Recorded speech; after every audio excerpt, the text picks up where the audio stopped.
Assalamu alaikum. Hi friends. Welcome back to Sahal Angrezi, your easy way to learn English through Kashmiri. Azkes videos maz yasb be akilate tay sarwen hund khosh amdeed karun to sati tuhinde mohabbatuk shukriya te karun yuzan tahi panen commentan hin zariye ya baqi tariko zahir karu. Meh chu umeed ز تُہۍ کٔرِو YouTube channel Sahal Angrezi subscribe یُتھ زن أسۍ پنُن یہِ سفر برونٛہہ کُن تہِ جٲری تھٲوِتھ ہٮ۪کو.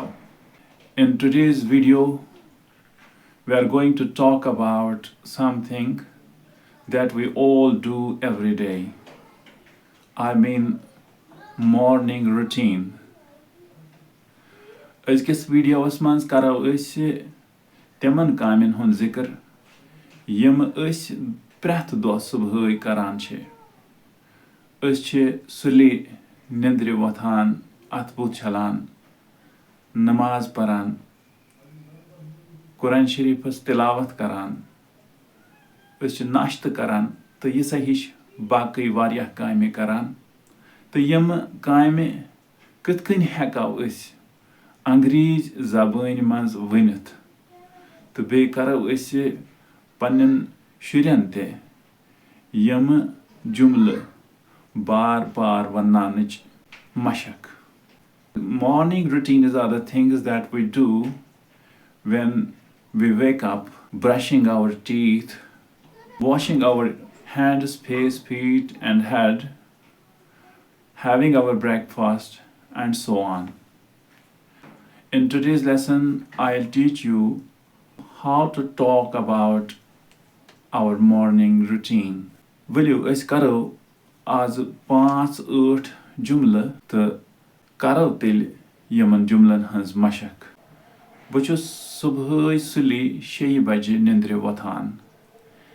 I wake up at 6 o'clock in the morning. نِندرِ ؤتھِتھ چھُس بہٕ دنٛدن برش کران.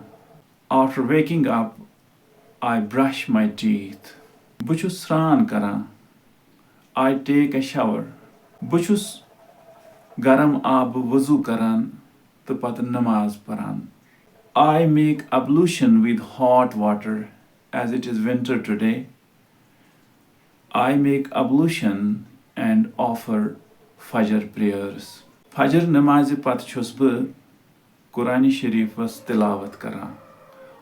After Fajr prayers, I always recite the Holy Quran. بہٕ چھُس ناشتہٕ کران چاے کپ چٮ۪وان یا باقٕے چیٖز کھٮ۪وان. I eat my breakfast. I have a cup of tea. I drink a cup of coffee. I take eggs, bread, butter, and whatever you eat. بہٕ چھُس پرٛٮ۪تھ دۄہ صُبحٲے اخبار پران. I always read the daily newspaper in the morning. بہٕ چھُس school نیران یا پننہِ کامہِ. I get ready for my school or work. If you liked this video, please like it, share, and subscribe my channel Sahal Angrezi for more easy lessons. Let me also know in the comment section what your morning routines look like. Thank you.